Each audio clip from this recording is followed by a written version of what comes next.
Well, the damage happened in an instant. Friday's tornado left its mark on downtown Dundee. And now a few days later, and there's still plenty of work left to be done. Sean Lay spent the day in Dundee. He joins us live now. Sean, there are a lot of historic buildings in that area, too. Right in the center of town, Kimberly and Devin, that's where we are right now. One of those historic buildings right behind me. Yes, some bricks came off the facade here, but there's a crew up there shoring up the roof. We put drone 4 up.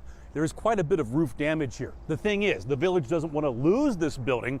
Much more damage than meets the eye. A structural engineer will decide if that building can be repaired and is safe or needs to come down. That decision hasn't been made. Now, in the 10 seconds I've been talking to you, we walk right across the street and no damage here. In fact, that bird in its nest, been watching the whole thing go down all day. The only damage we have is roof damage. How bad is the roof damage? Well, it had to be replaced. There's holes in the roof because the debris went over on the roof. Assessing the damage in Dundee, an EF0 tornado dropping 80-mile-an-hour winds in the very center of town.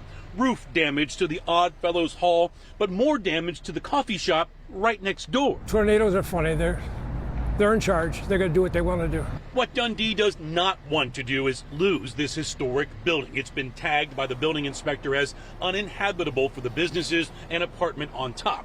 The building inspector tells us there's a large crack down the side of the building. The village manager says a structural engineer will make the final call if the building has to come down. Dundee does not want to lose this building.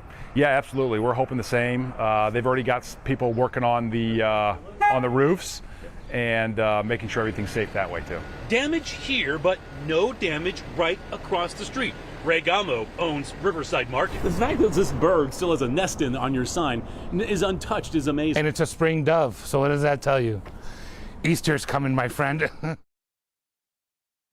Back here live, another look at that bird. Nature quite amazing, the bird in this nest. You could think here when the tornado blew through here. EF0, that means winds of about 80 miles an hour, still pretty significant. Also look up here. You would think that camera had a front row seat for the tornado that dropped here in the center of town, but the camera not operating. We talked with Paul Gross, Local 4 meteorologist emeritus today. He covered the tornado here in 2010, guys. That was far different, he says. That happened between 2 and 2:15 in the morning. This was around 11, and the good news here, no one was hurt. Back to you.